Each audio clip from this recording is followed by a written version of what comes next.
little shithead. Yep. The genesis of McGillicuddy. The ultimate warrior. Well, Look at the adjective. Play. can't run because you're fat. Finally, The Rock has come back home. I'm back. The boys are back in the saddle on a different platform, so the Atomic Drop Show rides again on YouTube. Did you miss me? Oh, how I have missed you. You can talk a little wrestling with us by calling 803-369-3537. You're gonna give me what I want. I've been asking for it for years. And now, here are your hosts, Justin Time and Kyle Cruz. Paul, say something stupid. Oh, a little bit of the bubbly.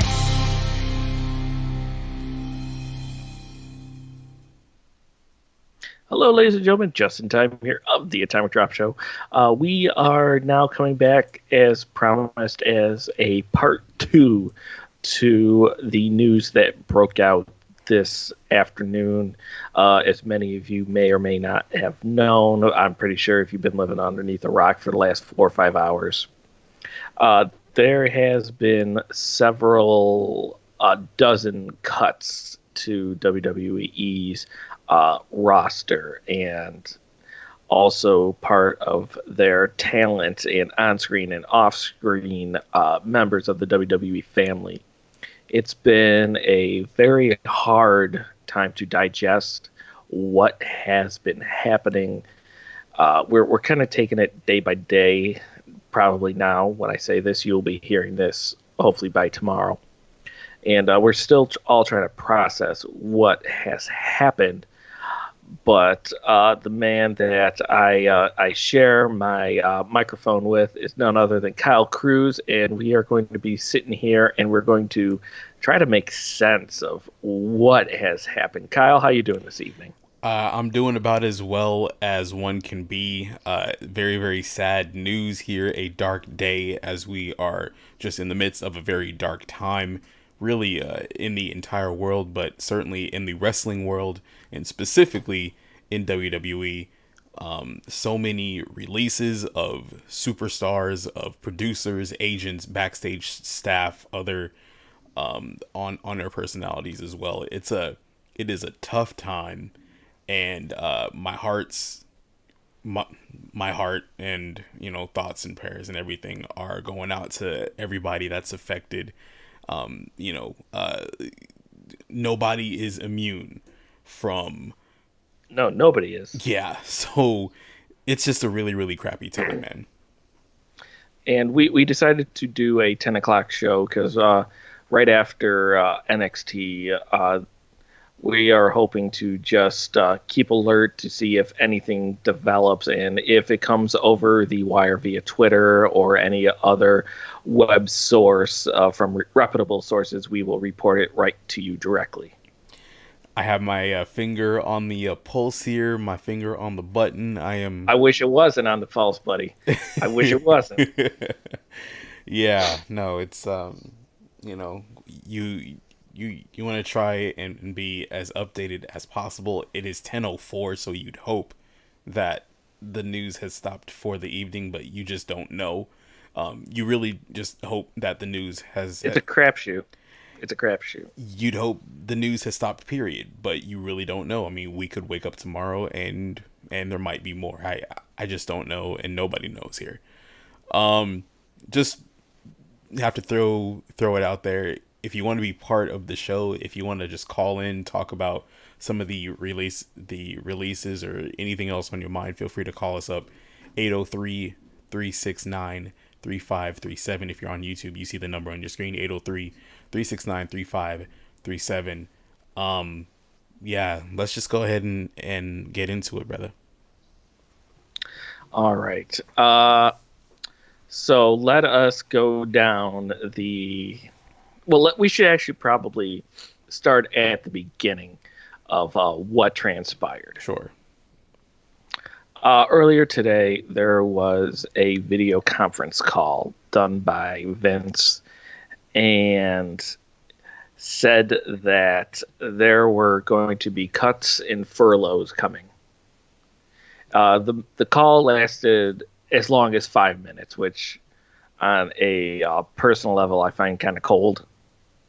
Yes. I don't know how you kind of feel about that, but a 5 minute call to say don't pick up your phone is kind of cold hearted in my opinion. But what the hell do I know? I don't run a $1 billion company like Vince does.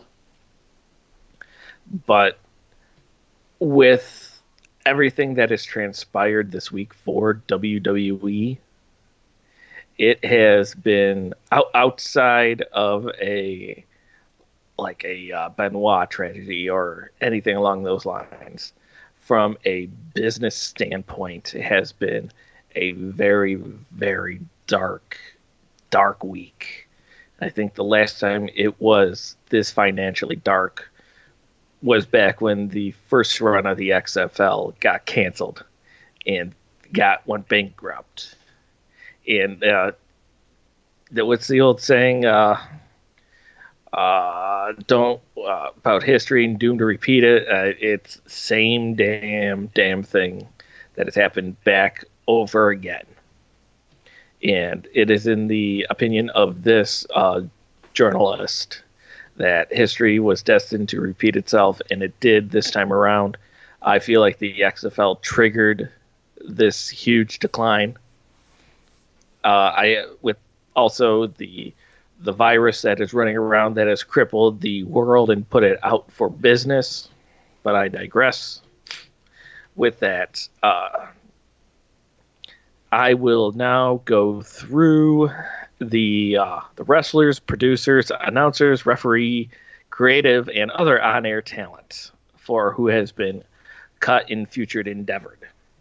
We start with MJ Jenkins, Deanna Purrazzo. She close. Yeah, she was on Raw. She wrestled Nia Jax on her debut or her return on Raw, not this past Monday, but Monday of last week. Okay. Big fan of hers, by the way. Huge fan. Alexander Jeski. Yes. So he was a Performance Center recruit, and he just got there, but they had a lot of high hopes for him. A lot of people were shocked by his release.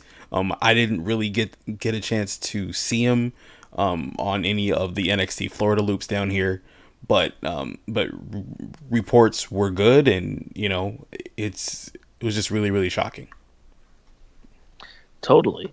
We also have Rusev, No Way Jose, Mike and Maria Kanellis, Primo and Epico, Rowan, Sarah Logan, the Good Brothers, Carl Anderson, Luke Gallows, EC3, Drake Maverick, Kurt Hawkins, Heath Slater, Eric Young, and Leo Rush. And I do not know, looking at this list, we mentioned that Zack Ryder, but I do not know if that is still true or not. Yes, Zack Ryder is officially released from his contract.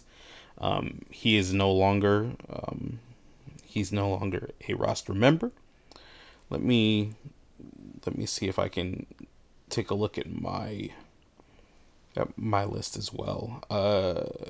Yeah, Zack Ryder, he's on there. I believe they're still engaged. His fiance, Chelsea Green, she's still there. But still a really sad story. Gosh, man, it's a dark day. So that is, it is. That's all of the talent, the on-air wrestling talent so far, right? Yes, that is on-air talent. We'll go for announcers, Aiden English and Jerry Soto. Yes. Both did very well in their roles. I will kind of hone in on Aiden English, who really shined as a broadcaster on 205 Live. He went from a career as a wrestler, and then kind of being the manager slash sidekick to Rusev as part of the Rusev Day faction, got over like $1 million, and he made that amazing transition into commentary. Did a really good job, adding some layers to that show, and to see him go, that's also a very significant loss for him. Man, that sucks. We also had senior referee Mike Chioda. That is probably the name that I am most shocked by, because he'd been there for like 3 decades. Like, he'd been there for a very long time, and I didn't think he was going anywhere. I thought he would have just retired there. So, yeah, that's a massive shock for me. We also had, it was labeled other on-air talent. Maybe you can shed some light on this individual, Josiah Williams. So Josiah Williams is, so first he made his name, on YouTube, on social media, and he did this rap series called Wrestle and Flow.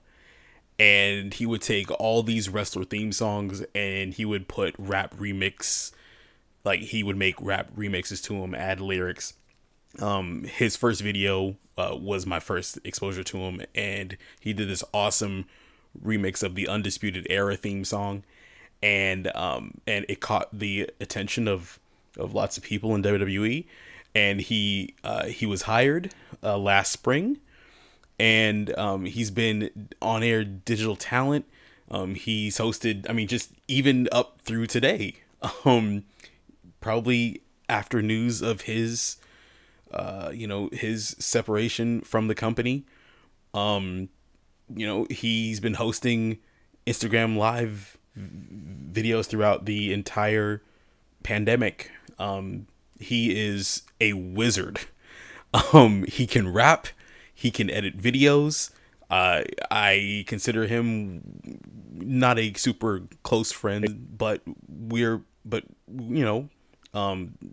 friendly, and we've chopped it up about doing all kinds of projects together, and he is a tremendous guy and immensely talented guy, and it sucks to see him go. That one also hurts them a lot, more than I think most people realize. All right. Let's see. Did I even say Leo Rush? I don't believe so. Well, okay. I said the Good Brothers, EC3, Drake Maverick, Kurt Hawkins, Heath Slater, Eric Young, and Leo Rush. If I did miss any of those. Leo Rush, that I believe was the one we were missing. Leo Rush had kind of had a career that just went everywhere. He was on... Yeah, he was a jack of all trades right there. He was on 205 Live, and he was on Raw managing Lashley. He was NXT Cruiserweight Champion. Considering how his WWE career started off, and really like that probably the first year to year and a half, it wasn't the greatest. Leo stepped away, had to take some time away, and then he came back seemingly rejuvenated, came back healthy, and he became Cruiserweight Champion, and I was looking forward to seeing what he could do, even as recently as this past Monday night on Raw. He was, you could see him try to, angle for another return of the tandem of Leo and Lashley. I would have loved to see that. And, the boss and, the powers that be had different plans. And it's just the old man. Yeah. It's, he's another one, another versatile guy. I've known him, since, early 2017.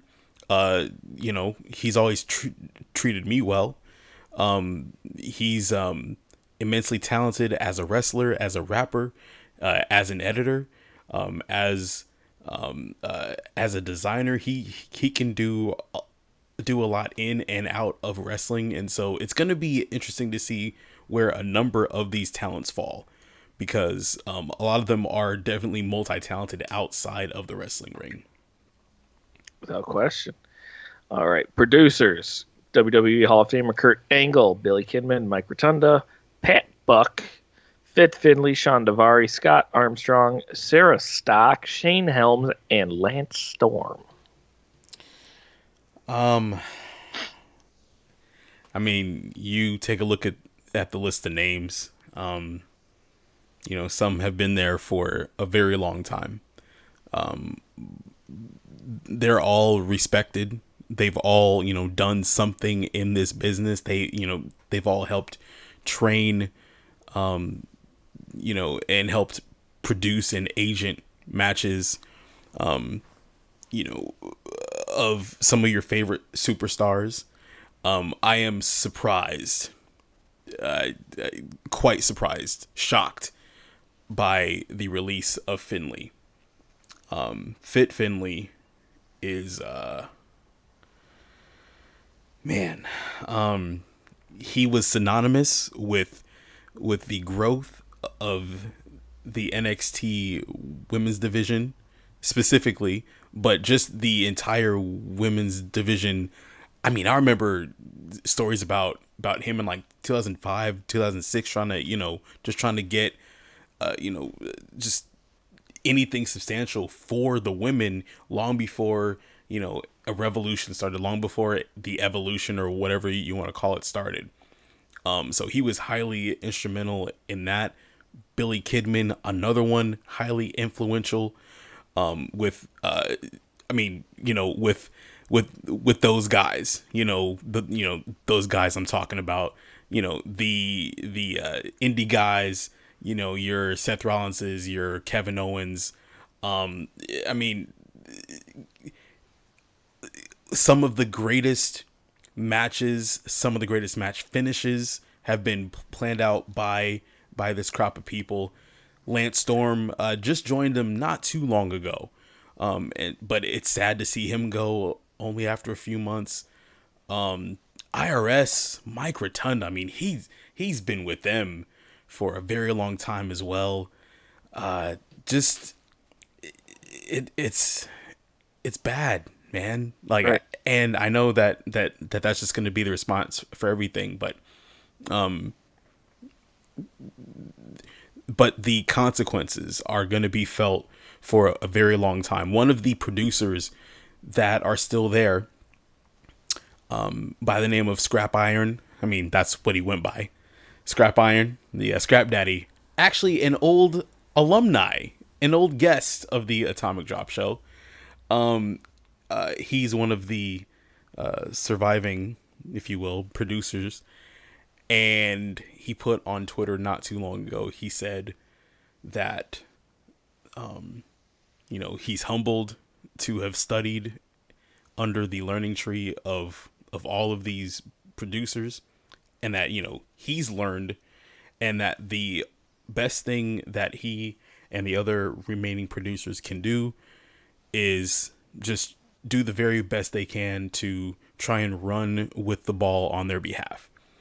And I think that's what the roster has to do. That's what each on-air personality has to do. That's what each production member has to do. The writers, I don't believe you pulled up the information about the writers that were let go, but yes. I have. Oh, so then you do. Okay, well, I do. Well, then, hey, then that is awesome. But it's like the only writer that was released was Andre Lisberger. Yes. And she was the one that wrote out the Otis and Mandy storyline. Absolutely. That was the one, or she was the one to write out that storyline. So, arguably, one of the better storylines, or at least one of the more, more engaging. engaging storylines, and it's a love story that actually had, at least so far, a happy ending, and that doesn't happen in WWE. So credit to her for writing that. Yeah, this is being felt across the board, and we're gonna feel the hit for a very long time, I predict. And I did not know she was the writer for the Otis and Mandy storyline, and that was, like you said, it was engaging. It was a great storyline that they started back in December. Think about that. December they started this stupid thing, and it took this long to culminate in. It had a lot of people's attention, and I thought it was a hell of a bit of writing on her part. And considering that, like these storylines kind of, like not through fault of the writers, but the storylines kind of get dropped after, 2-3 weeks. To have it go from December through now, and having that awesome moment at WrestleMania 36, it was a feel good story, and it definitely was, and it was well done. So she'll be missed, and a lot of the staff. I mean, I follow a lot of people on Twitter. We are talking about people who do digital archiving, people who are loggers, people who just comb through footage all day, watching all kinds of wrestling in preparation for uploads to the network, trying to draw footage out for highlight reels, stuff like that. It's like it has hit a lot of people in offices, up in Stanford, up in that area, certainly down here, just a couple blocks away from me at the Performance Center as well. There's a lot of people who have been just hit by this. Like, I totally agree. It, like you said, it's going to be much like this virus. It's going to take a while for this one to correct its course, and it's not often as it once was when we get this kind of clean slate. Mm-hmm. It's like takes around like 5-6 years to get this bad. Well, I mean, in this case, you hope to never experience this because it's, we're living in unprecedented times. We are living through a global pandemic, and there is no, just no matter what, government officials might say, there is no real timetable for us to completely get back to normal. And so with that, there is a lot of uncertainty, and there might be a feeling of people have to protect themselves, and the company has to protect themselves, from, even more losses. I want to bring this up because I saw this tweet from Jake Barnett, who is a writer from your favorite pro wrestling website, prowrestling.net. Hey. And I figured you'd like that one. Jake Barnett, he says, there seems to be misconception that WWE has $500 million in cash on hand. They had $90 million in liquid cash at the end of 2019 on their balance sheet. That means the rest of the liquidity would come from fully leveraging existing revolving credit lines. So, in layman's terms, that means they don't have a lot of money to just outright spend. Now, that $90 million is taking into account every facet of their business. We are talking not just television rights, but we're talking about live event sales. We are talking about merch sales. We are talking about live event merch sales, which is a massive cut of their revenue as well. We are talking about just all of these different factors and all of these different slices of the pie. That with this pandemic, with no live crowds, with no touring, like they are running just with the two, Raw and SmackDown brands.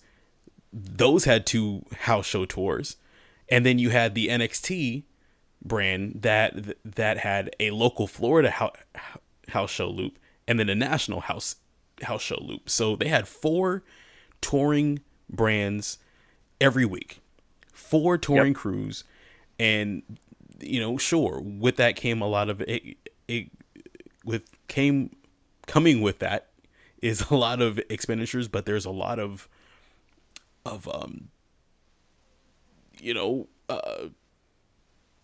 revenue that is currently lost because of this pandemic. So am I on WWE's side? Not in the slightest. It's hard for everybody. I see why they felt like they had to do it. I think the financial situation was probably a little bit more dire than they thought. Plus you have to think about, people have brought up the whole Saudi Arabia deal. Who knows when those shows are going to take place? Yeah. I mean, sure, like those were significant, liquid cash payments as well. But those weren't coming anytime soon because they're not going to Saudi Arabia anytime soon. Best believe that. So they are trying to tighten their belt the best they can with talent that they feel that maybe they necessarily don't feel like they can, they can expend, but maybe with a greater focus on talent that is based in Florida, to where they don't have to pay for hotels and flights and all this other stuff. It's kind of a tricky situation. We don't really know the entire thought process of Vince and those in power making these decisions on who to cut. Do you even want to know the thought process? Maybe in a few years on an edition of Dark Side of the Ring, but right now, no, because a lot of my good buddies are hurting, and I'm just kind of in a sad headspace for them. Not necessarily like the rage hasn't really hit me yet. Might be there tomorrow though. I believe it.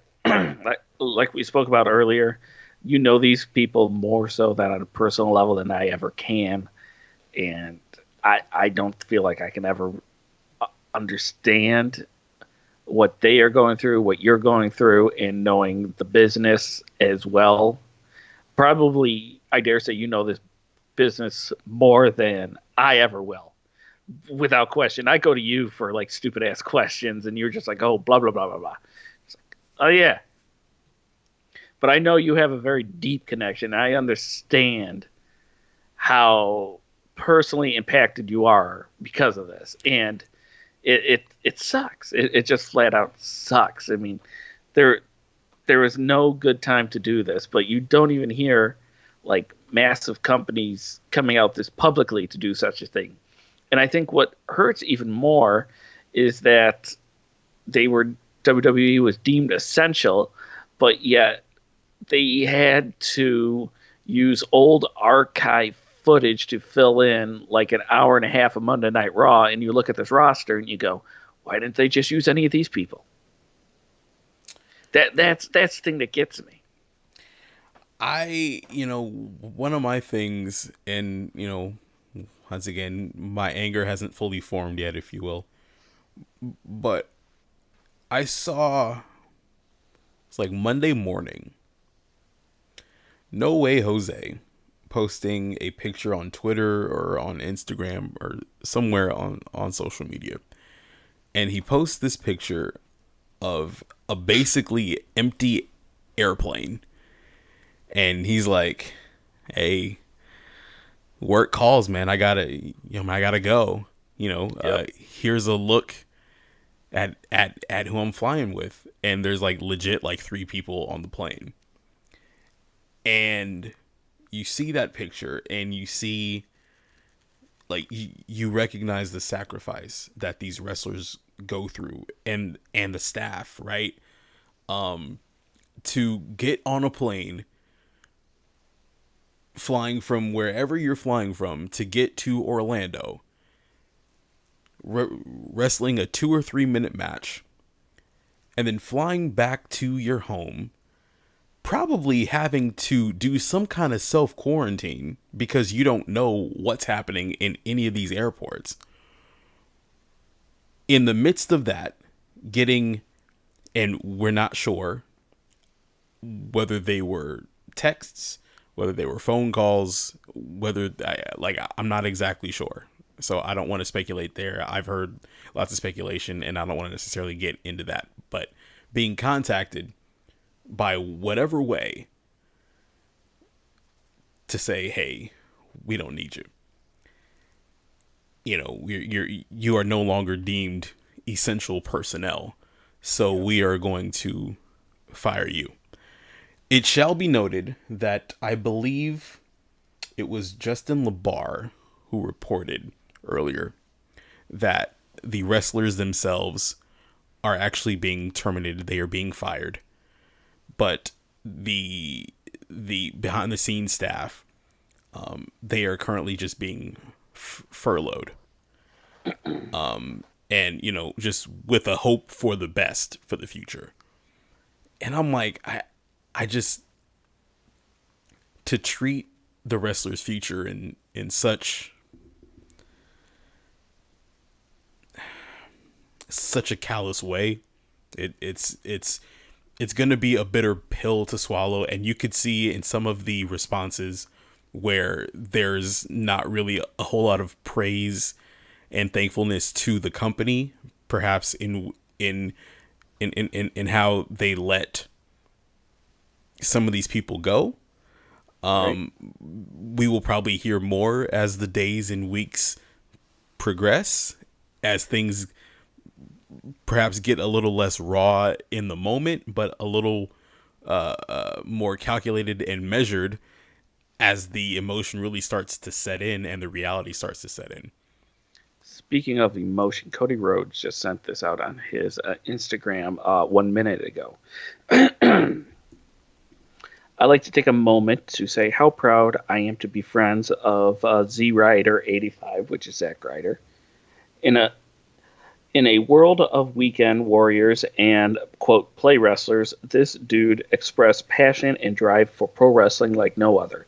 Those 14 years to see him consistently try to better himself, whether that be his in-ring work or watching him physically mold himself and his body into such a specimen, drug-free, with hard work and will. I have a little rule, and that's if you ever, quote, gotten over in wrestling, you can always do so again. That rule being fully applicable to Matt now, at 34 years young. His best wrestling days are ahead of him. Cheers to a great start in 14 years of unrelenting blood, sweat, and tears. Future endeavors are limitless when you are actually endeavored. I choose this picture. It's him on the ladder at WrestleMania, because it was one of my last days at WWE, watching 80,000 plus people applaud as Matt won gold was an eruption, not only live in the arena, but in the locker room as well. Hearing Dolph coordinate for his father to come over the rails, meanwhile, I was ass deep into a broken ladder and stuck, but had the best seat in the whole entire house. Seeing father-son embrace, I thought I'd be jealous or bitter, but I was actually truly happy and proud of one of my peers. Congratulations, my friend, and good luck. So that makes me want to relive that moment from WrestleMania 32. That was one of the few highlights of that show from what I recall. But it was a great moment. That ladder match was pretty darn special, and the embrace and the celebration for Zack Ryder getting his WrestleMania moment, that was awesome. I'm just going to call it right now. Zack Ryder, AEW confirmed. I mean, you would think so. It sounds like he's a lock, but I'm sure I would probably give it about a year or two. So we don't necessarily know what the status is. I'm hearing conflicting speculation, and I'll ask you, maybe you heard something else about the whole 90-day compete clause, whether that's still in effect. I'm going to assume that that's a fucking bloodbath that happened, and I bet you every single one of them is under a 90 days. Because if Vince wants to sit there and tack more time onto somebody after they got hurt, a la Brody Lee, I mean, it's not below him. Yeah, no. I, I, I'm not sure what AEW's posture is. Whether or not they're still, gonna hire people. I think everybody just kind of assumes that, guys like Zack Ryder will probably go. Obviously, the Revival, they were released from their contracts earlier this week. There's this assumption that they're gonna go, but AEW, it's they're in a similar position, perhaps even a worse spot, because they don't have, the massive television deal that WWE has with Fox and USA. So they probably, I mean, we don't really know their financials like that. They're not a publicly traded company. They are privately held by the Khan family, but I don't know if AEW is going to be in a huge rush to hire all these ex-WWE people, even though each of them certainly could have a presence. I still think it's way too early to think of all of that. I take it as a nice gesture from Cody, but I do think that there's something to singling him out in particular, singling out Zack Ryder. You never know. He did set up him and Chelsea together. But Chelsea is so in a relationship. They did like a blind date together, and that's why Cody reached out to Matt via that way.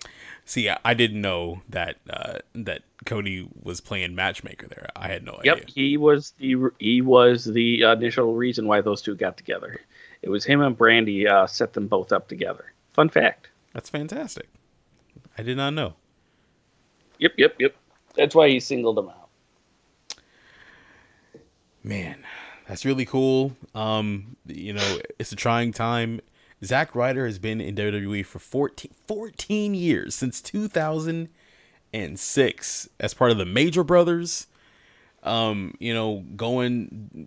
through Long Island IZ and Z True Long Island Story, going through all of his different phases and iterations and different tag teams and title runs and all that. It's been a wild ride for him.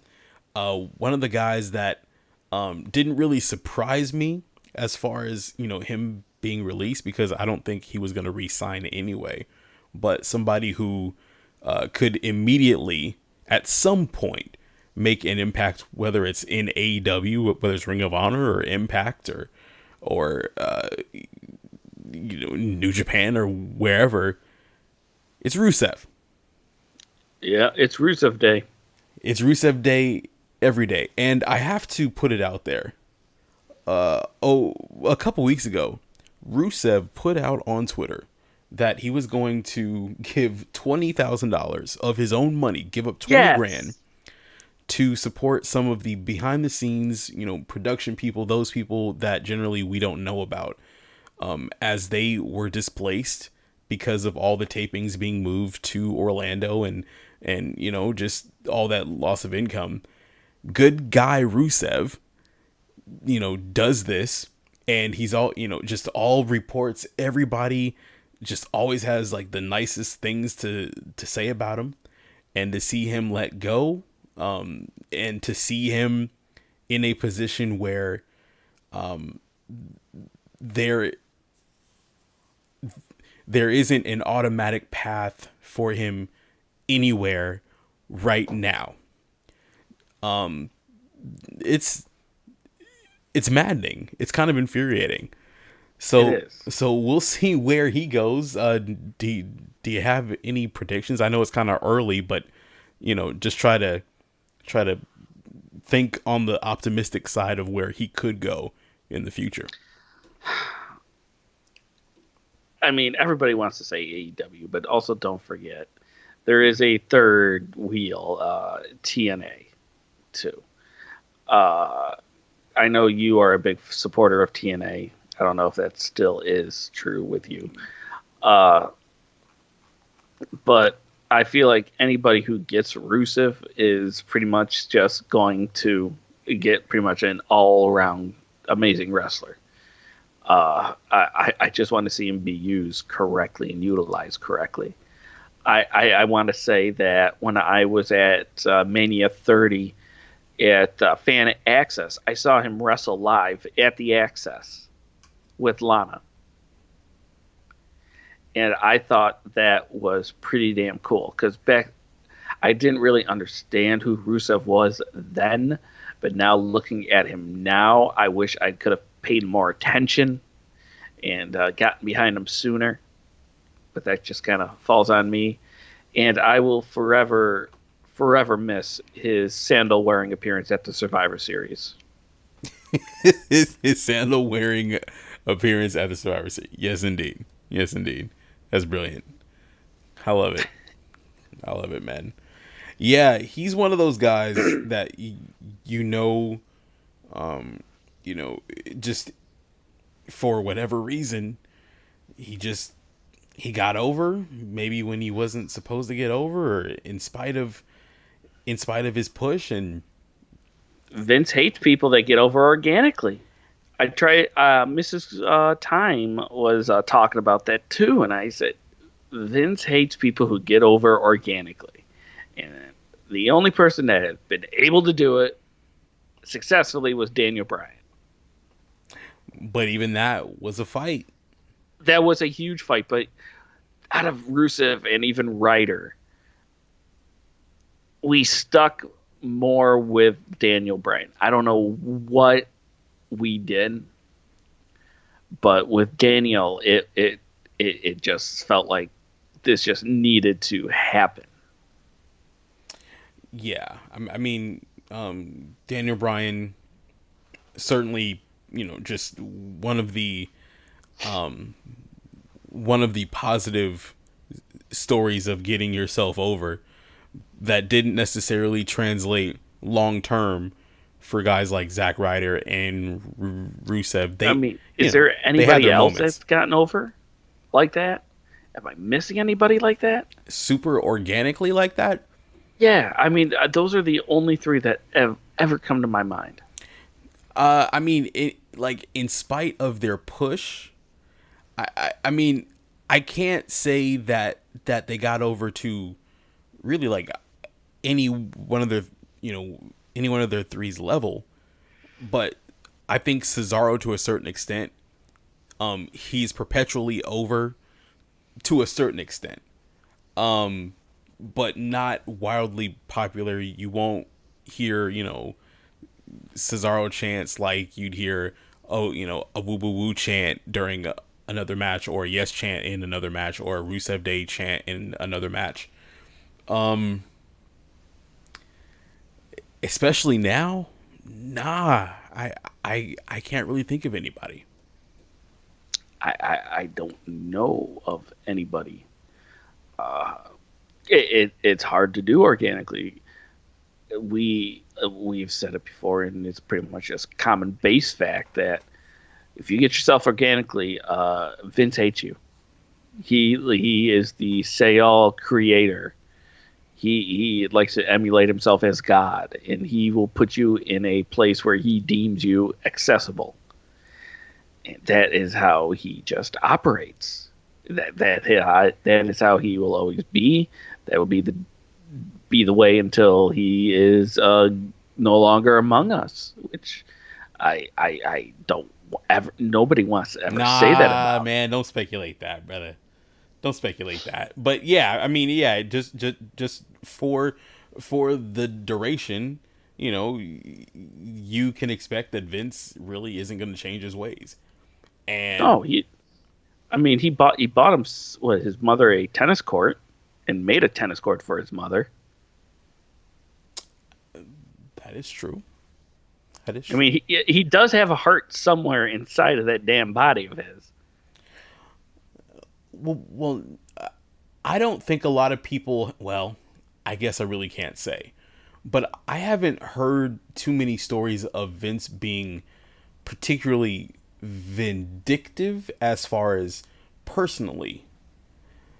Even the people that were frustrated with Vince on a professional level, as far as not having, the right creative idea or having any creative idea for a particular talent, I don't generally, I don't feel that people dislike Vince as far as like a human being. He has his quirks, as evidenced by almost every interview you'll hear. But I think people realize that there is a heart somewhere. Somewhere. It's not just the cold Mr. McMahon character. Totally agree. Just want to let you know, if you want to call in right now, if you are watching here on YouTube, you see the number 803-369-3537. If you are listening to this on replay, on demand, you can call us. Be part of the show. 803. Say what now? I have not heard In Demand in a hot minute right there. In Demand? Going back to like the In Demand. What are we watching? Watching In Demand pay-per-view. I'm pretty sure we still have In Demand pay-per-view on my Spectrum cable. I think we still have it. I don't have Spectrum. I'm one of them cord cutters. Oh yes. Yeah, so that explains it. But no, if you're listening to this after the fact, you can call in every Thursday night when we go live, around about 9 o'clock-ish, Eastern Standard Time, 6 p.m. Pacific. Call in at 803-369-3537. Drop us a line. Be part of the show if you want to talk a little bit of wrestling with us. Or anything else. Or anything else. We specialize in this, but you know what? We do other great things. Like we talk about our amazing sponsors. Please enlighten our wonderful audience about our wonderful sponsors. All right, shameless plug right here. We are the proud sponsors of Reload Rub and Seasoning.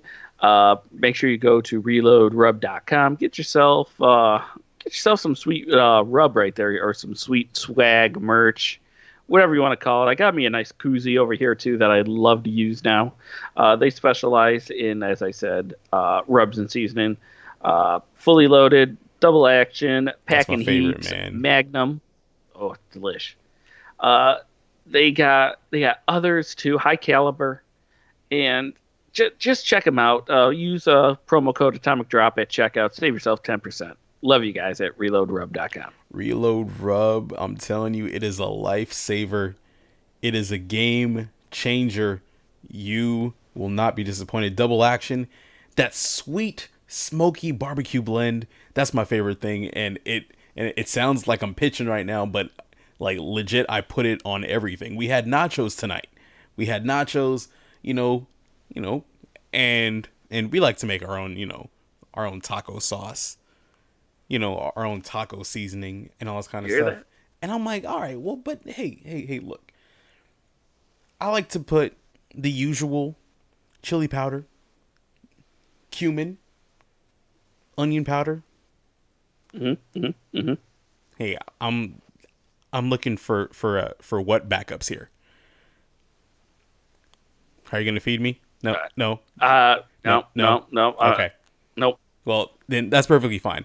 I put all the regular ingredients in, and then I'm like, hey. I mean, you could probably, maybe you could throw jalapeno. Jalapeno in there? I like jalapeno. I like a little, I know you're not a fan of cheese or melted cheese. I do like a nice cheddar cheese sometimes. Oh no, like I love like shredded cheese. I just don't like cheese sauce. Okay. We're I mean, I love layered nachos. I love maybe some green onion scallions, if you want to call them that. absolutely. Maybe a little sour cream. I'm not a big olive connoisseur on top of my nachos Oh, or anything brother, like that. you're missing a lot, bro. You got to get the nachos on top. No olives, no It's olives. quarantine food, brother. Yeah, you know what? So are mushrooms, and you don't see me eating those either. I've never seen mushrooms ever pitched as quarantine food. The So bottom why the line, hell would you? Why? What? But what? Hang on. Why would you want to do that? I mean, why would olives be considered a quarantine food? because they come in a can and you can buy them in bulk, and when you get bored, or not bored, when you get hungry, when you get snacky, just pop the can open and then just start popping them in your mouth. Just that's, you know what? Sometimes the situation calls for it. And I'll tell you what the situation also called for in this moment earlier tonight. Some of that double action seasoning, some of that double action blend, and look, we put it on everything. I remember, so when we had Joel and Stacy on, back in January? December. It was December. It was December. Yes, it was in December. Yes, you're absolutely right. When we had him on back in December, I believe it was Stacy who mentioned you want to put it on popcorn, like it'll Yes. go good on everything. And I've committed the last 5 months to putting that to the test, and I can confirm it can go on everything, including nachos, in any kind of meat, whether you're grilling steak, whether you got pork chops, whether you're cooking, just any sort of animal. If you throw it on there, it'll taste good. If you're sauteing vegetables, I got, look, I love me some green beans. Just put a little bit on some green beans and you're in business. The double action is delicious. Packing heat is tremendous. The Magnum, the ultimate blend. It's all good. You really can't miss. Save yourself 10% at checkout. Enter Atomic Drop at checkout. ReloadRub.com. Do not miss out. It is incredible. Totally agree. Totally agree. Oh, Dear. what's happening over there? For some reason, my phone decided to play that quick snippet of Gangster's Paradise, Hey. which is kind of what WWE is feeling right now. Hey, just make sure you don't play too much of that because you might get a copyright strike. I 'cause we're on feel YouTube like now. if we were to play some of the Weird Al Amish Paradise, I think we'd be all right. I don't know, man, because YouTube can be weird sometimes. Oh yeah, I'm just throwing it out there. but yeah, that I don't know where else to go from here.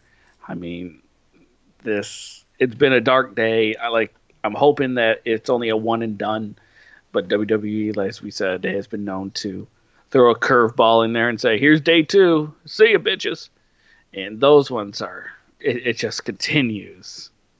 But I'm praying and hoping for all parties involved that this is a one and done. We saw the immense pour of love and respect from their peers. I saw Seth Rollins post a video on Instagram. Bailey posted her respect.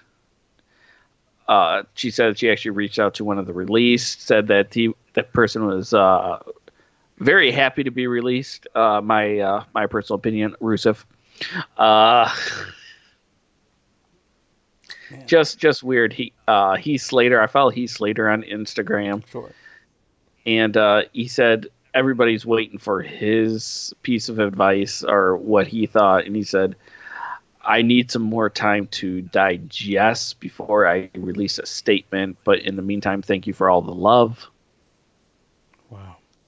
Wow. I mean, I've been following Heath Slater for a long time, and I was a big fan of the Nexus. As you know, I was a huge fan of Nexus when Absolutely. those guys came out. Oh, I was a huge mark, and I always liked Heath Slater. I always liked everything he did to when he was in the Nexus and then the Core. Yeah, and he was part of the one-man band, and then he was a three-man band, and just like I stated earlier, I'm hoping that he comes back and gets himself that sweet World Championship run to complete the 3MB trilogy here. I'm praying for you, Heath. Man. Yeah, man. Yeah. I don't know. Not quite sure what else to say in this moment. It is a tough one for a lot of people. For everybody in the WWE family who is still there. There's a lot of loss and there's a lot of just mourning. Today was simply not a good day, and there is a casualty. There's yet another casualty in this ongoing pandemic. And if you want to dig deeper into supposed just greed and all that kind of stuff, you can do that too. Once again, my sadness hasn't turned into rage yet. Maybe it will be there by tomorrow, or just whenever we broadcast in the next few weeks here. But it just sucks. It does. Like, that's just all I've been able to say all day. Is just, this sucks. I mean, it was a decent day until we saw the first round hit. Then it was like, oh, it's happening. Yeah. And then it's kind of like you just kind of sat by your phone and by the computer and like keep hitting refresh. It's like, I hate these days. I despise these types of days. I mean, they'll throw you a bone with maybe like 2 releases and like, all right, nothing's happening. But if they sit there and throw like 4 or 5 names out at you real quick like that, oh, it's not going to be a good day anywhere at the E. No, you are in for a long day, a long afternoon of breaking news, and it's just wishing wells. Yeah. Oh man. This goes back to when that I'm still a big GTE fan, JTE, and wait, who? That guy. Wait, a what? No, JTE from Crime Time. That's JTG, fella. JTG, excuse me. So it's going on 11 o'clock here. Cut me some slack. Yo. Papa 40, Chuck your rollie. It's Crime Time. And that dude dodged so many cuts. He did. Yes. Back in the day. And he wrote that book. Damn, why did I pick up my phone? I mean, that dude was like impervious to freaking bullets. Well, then again, he had the vest on too. So what the hell am I talking about? He did have the vest on. He did have that sweet vest on. But that dude missed a lot of cuts too. And I remember you and I would just go back and forth on him, going, like, the dude Superman, he isn't going to get released. And then we go through these cuts, and I prove you wrong, like, son of a bitch, there he is, he's safe. Yeah, he survived like a really long time. Oh yeah, and he knew it. Like that was the title of his book, man. It's like, damn, like, why'd I pick up the phone?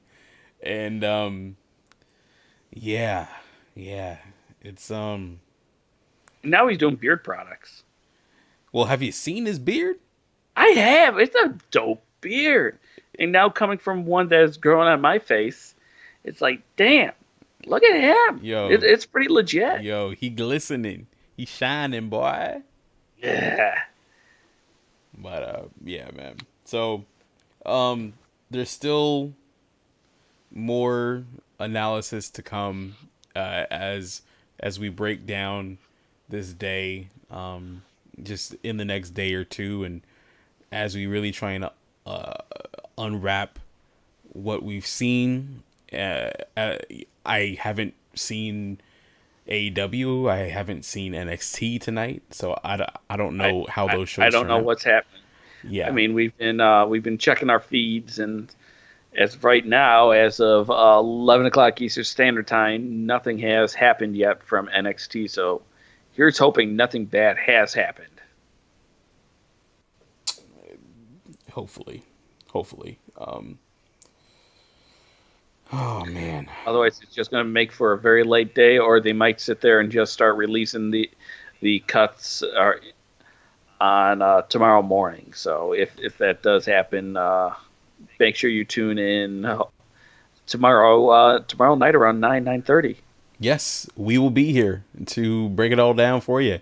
The Atomic Drop Show live and direct on YouTube. If you are listening to this on demand, in demand, whatever, then once again, you know where and when to listen to us live and to interact with us. And by the way, just in case, just in case people might not want to, call, they can hop in the chat every show. They can even send us an email. Do you think you can tell our loyal listeners how they can drop us a line via email as well? Yeah, absolutely. Go to atomicdropshow@gmail.com. Find us on Instagram at Atomic Drop Show, or hell, find us on Facebook at Atomic Drop Show. We are everywhere. Absolutely. We are everywhere, and we are just getting started here on YouTube. Thank you for tuning in with us tonight. And yeah, dude. Yeah. We are going to continue to monitor the situation. Oh, there's a nice spoiler for NXT. Cool. Wonderful. All right. I'm not going to spoil it on the air, but yeah, has some debuts. That's awesome. Hey. Good stuff. Hey. And we can talk about it tomorrow for sure. No. All right. All right. Well, for Kyle Cruz, and this is just in time, we will catch you tomorrow here on YouTube. Until then, see ya! Later. Hey!